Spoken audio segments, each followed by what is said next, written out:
যদি কোনোবাই আপোনাৰ ভাল কামত সন্দেহ কৰে তেনেহ'লে কৰিবলৈ দিয়ক, কিয়নো সন্দেহ সদায় সোণৰ শুদ্ধতাত কৰা হয়। কয়লাৰ কলাত কোনেও সন্দেহ নকৰে। সদায় আপুনি নিজৰ কৰ্মৰ ওপৰত বিশ্বাস ৰাখক, ৰাশিৰ ওপৰত নহয়, কিয়নো ৰাশি ৰাম আৰু ৰাৱণৰ একেই আছিল, কিন্তু নিয়তিয়ে তেওঁলোকক ফল তেওঁলোকৰ কৰ্ম অনুসৰিয়ে দিলে। ভাগ্যটো মোৰ আগতেই লিখা হৈছে, চেষ্টা কৰিনো কি পাম। কিন্তু মই কওঁ, কোনে জানে ভাগ্যত হয়তো এইটোৱেই লিখা আছে, চেষ্টা কৰিলেই আপুনি পাব। ফুলৰ সুগন্ধ কেৱল বায়ুৰ দিশেহে গতি কৰে, কিন্তু এজন মানুহৰ ভাল গুণবোৰ সকলো দিশতে গতি কৰে। সকলো মৃত্যতাৰে কিবা নহয় কিবা এটা নিশ্চয় স্বাৰ্থ থাকে। এনেকুৱা কোনো মৃত্যতা নাই যাৰ কোনো স্বাৰ্থই নাই, এইটো এটা কঠিন সত্য। সেয়েহে মৃত্যতা সদায় জানি শুনি কৰিব লাগে। অপমানিত হৈ জীয়াই থকাতকৈ মৃত্যুৱেই ভাল, কিয়নো মৃত্যু কেৱল এটা ক্ষণৰ দুখ, কিন্তু অপমানে সদায় জীৱনত দুখ আনে। সেয়েহে কেতিয়াও এনেকুৱা কাম নকৰিব যাতে গোটেই চিৰজীৱন অপমানিত হ'ব লগা হয়। যাৰ জ্ঞান কেৱল কিতাপতে সীমিত থাকে আৰু ধন আনৰ অধীনত থাকে, দৰকাৰী সময়ত তেওঁ নাতো নিজৰ জ্ঞানক কামত লগাব পাৰে, না নিজৰ ধনক কামত লগাব পাৰে। এজন অশিক্ষিত মানুহৰ জীৱন সেইদৰে অৰ্থহীন যিদৰে কুকুৰৰ নেজডাল, যিটোৱে পিছফালটো ঢাকিবও নোৱাৰে, মহ খেদিবও নোৱাৰে। এজন ৰজাৰ শক্তি তেওঁৰ শক্তিশালী সৈন্যৰ ওপৰত থাকে, এজন ব্ৰাহ্মণৰ শক্তি তেওঁৰ আধ্যাত্মিক জ্ঞানৰ ওপৰত থাকে, আৰু এগৰাকী স্ত্ৰীৰ শক্তি তেওঁৰ সৌন্দৰ্য, যৌৱন আৰু মধুৰ বাণীত থাকে। যেতিয়া কাম অতিৰিক্ত আহে তেতিয়া সেই কামটোৱেই প্ৰথমে কৰক, যিটোৰ পৰা ফল অধিক পাব আপুনি।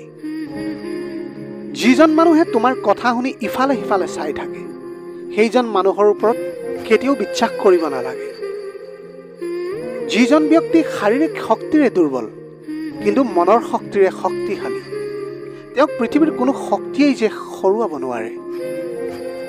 মানুহৰ জীৱনটো অসংখ্য ভুলৰ যোগফল, সেয়েহে ভুলবোৰৰ বিষয়ে চিন্তা নকৰি সদায় সমাধানৰ বিষয়ে চিন্তা কৰিবলৈ শিকক। ছোৱালীবোৰক এই দুটা নিদিলে ৰিলেশ্যন নহয়, হ'লেও কিন্তু অটুট নাথাকে। 1 নম্বৰ, আপুনি যদি সময় নিদিয়ে, আচৰিত হ'লেও কিন্তু সঁচা। আপোনাৰ টকা পইচা চাকৰি সকলো আছে, তথাপিও আপুনি যদি আপোনাৰ জীৱনসংগীক সময় নিদিয়ে, জীৱনসংগী আপোনাৰ ওপৰত সদায় অসন্তুষ্ট থাকে। 2 নম্বৰ, আজিকালি প্ৰায়েই দেখা যায় স্বামীৰ কেৱল মাত্ৰ সময় নিদিয়াৰ কাৰণে বহু স্ত্ৰীৰ ৰিলেশ্যন ভাগি যায়। 2 নম্বৰ, তাইৰ মতামতক গুৰুত্ব নিদিলে। সকলোৱে বিচাৰে জীৱনসংগীয়ে তেওঁৰ মতামতক গুৰুত্ব দিয়ক। এই ক্ষেত্ৰত ছোৱালীবোৰৰ মতামতক প্ৰাধান্য দিলে ছোৱালীবোৰ বেছি সুখী দেখা যায়। এই পৃথিৱীত তোমাক ভাল ৰাস্তা দেখুৱাই আগবঢ়াই নিবলৈ আজি কাৰোৰেই সময় নাই, কিন্তু তোমাক বিপথে নি খালত পেলাবলৈ থকা মানুহৰ কিন্তু এই পৃথিৱীত অভাৱ নাই। আপুনি খোৱা আহাৰখিনিত যদি কোনোবাই বিষ ঢালে, তাৰ কিন্তু চিকিৎসা কৰিব পৰা যায়, কিন্তু কাণত কোনোবাই যদি আপোনাক বিষ ঢালিলে, তাৰ চিকিৎসা কেতিয়াও সম্ভৱ নহয়। এই পৃথিৱীত এই মানুহ জাতিটোৱে গুহাও এৰিলে, গছৰ ছালো এৰিলে, কেঁচা মাংস খাবলৈও এৰিলে, কিন্তু আনৰ ভাল দেখি হিংসা কৰাটো মানুহে আজিও এৰিব নোৱাৰিলে। তোমাৰ গোপন বিষয়বোৰ যদি তুমি নিজেই গোপনে ৰাখিব নোৱাৰা, তেনেহ'লে যাৰ লগত শ্বেয়াৰ কৰিছা তেওঁ যে গোপনে ৰাখিব সেইটো কিদৰে সম্ভৱ? আপোনাক যিসকলে বিশ্বাস নকৰে তেওঁলোকৰ কথা বাদ দিয়ক, সদায় নিজকে বিশ্বাস কৰিবলৈ শিকক। নিজৰ প্ৰতি থকা বিশ্বাসে আপোনাক সকলোৰে বাবে এদিন নিজকে বিশ্বাসী কৰি তুলিব। মানুহে যেতিয়া কাৰোবাৰ প্ৰশংসা কৰে তেতিয়া খুব কম সংখ্যক মানুহেহে সেইটো বিশ্বাস কৰে, কিন্তু যেতিয়া নেকি কাৰোবাৰ বদনাম কৰা হয় তেতিয়া প্ৰায় সকলোৱে সেইটো কথা কিন্তু বিশ্বাস কৰি লয়। এজন মানুহে যেতিয়া অপৰাধ কৰে তেতিয়া তেওঁ সোঁ বাওঁ আগ পিছ সকলো ফাললৈ চায়, কেৱল মাত্ৰ তেওঁ ঈশ্বৰক প্ৰণাম কৰিবলৈ পাহৰি যায়। নিজৰ একান্ত ব্যক্তিগত কথাবোৰ কাকোৱেই কোৱা উচিত নহয়, কাৰণ কাজিয়াৰ সময়ত আপোনাৰ একেবাৰে কাষৰ মানুহেও সেই কথাবোৰ কৈ আপোনাক ক্ষত বিক্ষত কৰিব পাৰে। জীৱনত কেতিয়াও নিজৰ গুণবোৰৰ বাবে অহংকাৰ নকৰিব, কাৰণ এটা শিলগুটি যেতিয়া পানীত পৰে তেতিয়া নিজৰ ওজনৰ বাবে কিন্তু তেওঁ ডুবি যায়। আপুনি যাৰ আগত আপোনাৰ দুৰ্বলতাখিনি প্ৰকাশ কৰিব, আপুনি একদম নিশ্চিত থাকক সকলোতকৈ ডাঙৰ আঘাত কিন্তু আপুনি তেওঁৰ পৰাই পাব।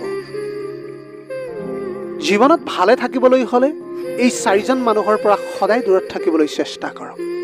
1 নম্বৰ, যিজনে তোমাক মিছা কয়। 2 নম্বৰ, যিজনে তোমাক সন্মান নকৰে। 3 নম্বৰ, যিজনে তোমাক ব্যৱহাৰ কৰে। 4 নম্বৰ, যিজনে তোমাক সৰু বনাই ৰাখিবলৈ চেষ্টা কৰে। সদায় আপোনাৰ পিছত মানুহে বাজে কথা কয় এই 3টা কাৰণত। 1 নম্বৰ, যেতিয়া তেওঁলোক আপোনাৰ স্থানত পাব নোৱাৰে। 2 নম্বৰ, আপোনাৰ যি আছে তেওঁলোকৰ সেইবোৰ একোৱেই নাই। 3 নম্বৰ, তেওঁলোক আপোনাৰ দৰে হ'ব বিচাৰে কিন্তু তেওঁ হ'ব নোৱাৰে। এই পৃথিৱীৰ নিয়ম কিন্তু বহুত অদ্ভুত। আপুনি মন কৰিব, যাৰ টকা আছে তেওঁৰ কিন্তু মন নাই, আৰু যাৰ মন আছে তেওঁৰ এই পৃথিৱীত টকা নাই। যদি জীৱনৰ প্ৰয়োজনত নিজকে সলনি কৰিব লগা হয় তেনেহ'লে সেইটোৱেই কৰক। হয়তো অলপ কষ্ট হ'ব, তথাপিও যিজনে আপোনাৰ মূল্য নুবুজে তেওঁৰ বাবে অপেক্ষা কৰি বহি নাথাকিব। যিসকল ব্যক্তিয়ে বেছি কথা কয় তেওঁলোকৰ মাজত কিন্তু কোনো ভেজাল নাথাকে, কিন্তু তেওঁলোকে সদায় বেছি ভেজালত পৰে। বৃষ্টিৰ সময়ত সকলো পক্ষীয়ে ক'ৰবাত নহয় ক'ৰবাত আশ্ৰয় লয়, কিন্তু ঈগল মেঘৰ ওপৰত উৰি বৃষ্টি কেৰি যায়। সেয়েহে বৃষ্টি অহাৰ আগতে সকলো চেফটি কৰি লওক, যেন বিপদৰ বৃষ্টিয়ে আপোনাক চুব নোৱাৰে। আচলতে বাস্তৱ জীৱনটো সঁচাই বহুত কঠিন। অতিৰিক্ত কাকো বিশ্বাস নকৰিব, অতিৰিক্ত কাকোৱে ভাল নাপাব, অতিৰিক্ত কাৰোৰ ওপৰত বেছি আশা নকৰিব, কাৰণ এই অতিৰিক্ত শব্দটোৱে আপোনাক এদিন বহুত অতিৰিক্ত কষ্ট দি যাব। কেৱল এজনক অন্ধৰ দৰে ভাল পাই যাওক, কেতিয়াও পৰাজিত নহ'ব, কেতিয়াও বিশ্বাসঘাতকতা নাপাব, আৰু তেওঁই হৈছে আপোনাৰ সৃষ্টিকৰ্তা, আপোনাৰ ভগৱান। সদায় সকলোতকৈ বেয়া লাগে যেতিয়া আপোন কোনোবা এজন পথভ্ৰষ্ট হৈ যায়, কিন্তু ইচ্ছা থকা স্বত্তেও তেওঁক সেই সঠিক পথত ঘূৰাই আনিব পৰা নাযায়।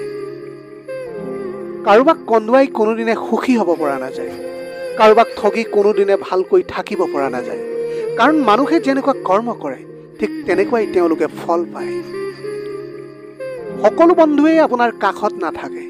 কিছুমান এনে বন্ধু আছে যি সুযোগ ল'বলৈ আপোনাৰ কাষলৈ আহে, আৰু সকলো বন্ধু কেতিয়াও আপোন নহয়। কিছুমান বন্ধু বিশ্বাসঘাতকতাৰ মুখা পিন্ধি থাকে। এজন বুদ্ধিমান মানুহে কেতিয়াও প্ৰতিশোধ নলয়, তেওঁলোকে সঠিক সময়ৰ অপেক্ষা কৰে, আৰু তেওঁলোকে কি কৰিছে সেইটো তেওঁলোকে ভালকৈয়ে জানে। মান্যতা দিয়াটো ভাল, কিন্তু সিমানখিনিহে যিমানখিনিত নিজৰো মান হানি নহয়। সন্মান কৰা ভাল, কিন্তু সিমানখিনিহে যিমানখিনিত নিজৰো সন্মান অটুট থাকে। আৰু গুৰুত্ব দিয়াটো ভাল, কিন্তু সিমানখিনিহে যিমানখিনিত নিজৰ যোগ্যতা সৰু হৈ নাযায়। মনে মনে থকা মানুহবোৰক কেতিয়াও দুৰ্বল বুলি নাভাবিব, কাৰণ তেওঁলোকে ভদ্ৰতা জানে বুলিয়েই মনে মনে থাকে, আৰু এইটো তেওঁলোকৰ পাৰিবাৰিক শিক্ষা।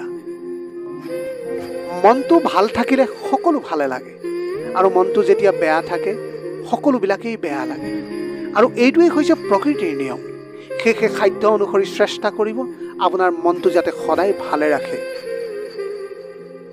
আমি তেওঁৰ ওপৰতেই বেছি খং দেখাওঁ, যাক আমি বেছি মনে প্ৰাণে ভাল পাওঁ। সেয়ে কোনোবাই যদি আপোনাৰ ওপৰত অভিমান কৰে তেওঁৰ ওপৰত উল্টাই খং নকৰিব, কাৰণ আপোনাৰ প্ৰতি তেওঁৰ ভাল পোৱাৰ এটা অনুভূতি আছে বুলিয়েই হয়তো আপোনাক খং কৰিছে। কিছুমান মানুহে এজন নিৰ্দিষ্ট মানুহক পোৱাৰ বাবে এটা সময়ত প্ৰাৰ্থনা কৰে, অৰ্থাৎ জীৱনৰ পৰিস্থিতি তেওঁৰ এনেকুৱা হৈ পৰে সেই মানুহজনক এতিয়া তেওঁক পাহৰিবৰ বাবে তেওঁ প্ৰাৰ্থনা কৰে। অৱশেষত পুনৰ এবাৰ যিসকল মানুহে আপোনাক ক'ব আপুনি নোৱাৰে, আপুনি নোৱাৰিব, সেইসকলেই সম্ভৱ সেইসকল মানুহ যিসকলে ভয় কৰে এইটো ভাবি যে আপুনি আচলতে সেই কামটো কৰিব পাৰিব। এইদৰে চেষ্টা চলাই যাওক, ভগৱানৰ ওপৰত ভৰসা ৰাখক, নিশ্চয় এদিন সফল হ'ব পাৰিব। আজিৰ ভিডিঅ'টি কেনেকুৱা লাগিলে জনাব। যদি ভাল লাগিল তেনেহ'লে লগৰ বন্ধু বান্ধৱীসকলৰ মাজত শ্বেয়াৰ কৰিবলৈ নাপাহৰিব। আপোনালোকৰ গোটেই জীৱনটো হাঁহিৰে উপচি পৰক। পাৰিলে অলপ দুখীয়াজনক সহায় কৰিবলৈ চেষ্টা কৰিব।